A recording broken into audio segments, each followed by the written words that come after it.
PMS birinci imtahana düşən 2 ballıq test tapşırığı ilə tanış oluruq.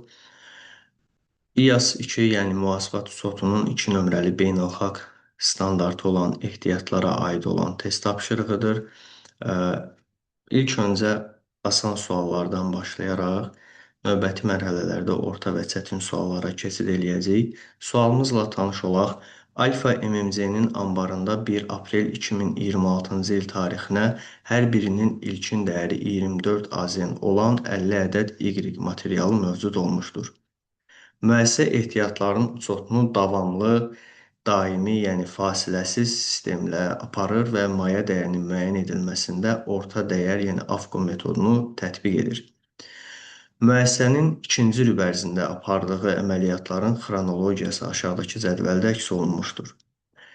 Cədvəlimizlə tanış olaq.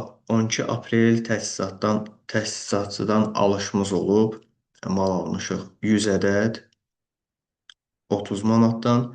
5 aprel müəssisəyə satışımız olub 120 ədəd 55 manatdan. 18 mayda yenidən təsisatçıdan alışımız olub 80 ədəd 34 manatdan. 22 iyunda yenidən satışımız olub 90 ədəd 60 manatdan.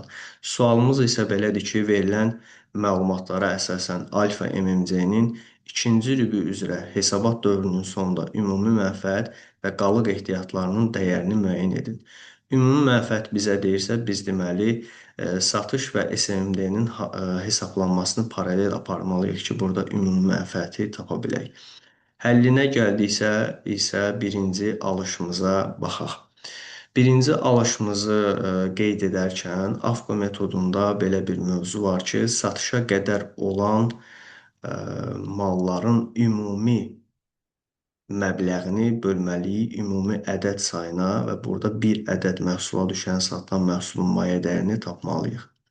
Belə ki, birinci alışımız olub, ambarda qalığımız var 24 manatdan olan 50 ədəd. 50 ədəd vurulsun 24 manat, 1200 manat və aldığımız 100 ədəd 30 manatdan bu edir 3000 manat.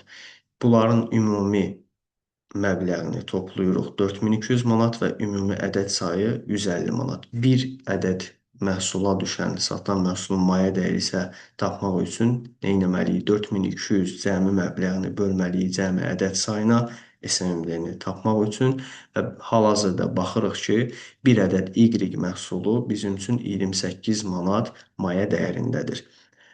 Tapdıqda isə bir ədəd məhsul bizim üçün 28 manatdır. Satışı deməli 28 manatdan həyata keçirməliyik. Bizim üçün onun dəyəri 28 manatdır. Müştəriyə satırıq 120 ədəd. Deməli 150 ədəddən 120-sini satırıqsa 55 manata satır. Bu bizim gəlirimizdir, satış qiymətimizdir. O bizdə 601 gəliri formalaşdırır 6600 manat və eyni qaydada biz SMMD-ni tapmaq üçün 120-ni vurmalıyıq 28 manata ki, 3360 manat da bu məhsulu satmaq üçün bizim satılan məhsulumuzun maya dəyəri xərci, yəni 701-ci hesabımızdır.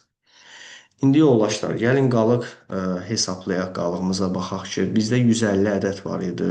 Biz onun 120-sini satmışıqsa, deməli 30 ədəd qalıb və bizdə 4200-lük mal var idisə, biz onun 3360 manatlığını satmışıqsa, bizdə qalıq 840 manatdır. Deməli, bizdə qalıq nədir? 30 ədəd 840 manatdan. Yenidən alışımız olub, hansı ki 80 ədəd olan 34 manatdan onu nə etməliyik? Yenə də toplamalıyıq. Fasiləsiz metodda, daimi metodda və bu bizdən daimi metodla satılan məhsulun maya dəyərinin hesablanmasını istəyirsə, biz hər alışda yenidən satılan məhsulun maya dəyərini hesablamalıyıq. Və 30 ədəd qalıq üzərinə 80 ədəd yeni alışımız 110 ədəd və ümumi məbləğlərinin cəmi də 3560 manatdır. Yenidən biz satılan məhsulun maya dəyərini tapmaq üçün ümumi məbləği bölməliyik ümumi ədəd sayına. Hal-hazırda baxırıq ki, 32 manat 36 qəpik bizim bir ədəd Y məhsuluna düşən maya dəyərimizdir. Az öncə 28 manat idi. Yeni alışımızda hal-hazırki mövcud vəziyyətdə 32 manat 36 qəpik təşkil edir. Və bizim son satışımız var ki, 22 iyun tarixində 90 ədəd 60 manatdan, yenidən 90 ədəd 60 manatdan bu bizim gəlirimiz hesab olunur, satışımızdır. 601-ci hesabımız 90 ədədi biz maya dəyəri ilə satırıq. Yəni bizdən mal maya dəyəri ilə çıxır deyə 32 manat 36 qəpiyə vuraraq 2912 manat 40 qəpiyə də 701 satılan məhsulun maya dəyəri xərcini tapmış oluruq. Və yenidən qalığımıza baxsaq, 110 ədəd var idi, 90 ədədini satdıq, 20 ədəd qalıb və 3560 manat idi ümumi dəyəri və ondan biz 2912 manat 40 qəpiyini satırıqsa, bizim ambarda qalığımız 20 ədəd məhsula görə 647 manat 60 qəpik təşkil eləyir. Bu məsələnin ümumi həllidir. Cavablarımıza gəldiksə bizdən ümumi mənfəət və qalıq dəyərini istəyir. Qalıq dəyəri zaten bəllidir. 647 manat təşkil eləyir. 647 manat 60 qəpik.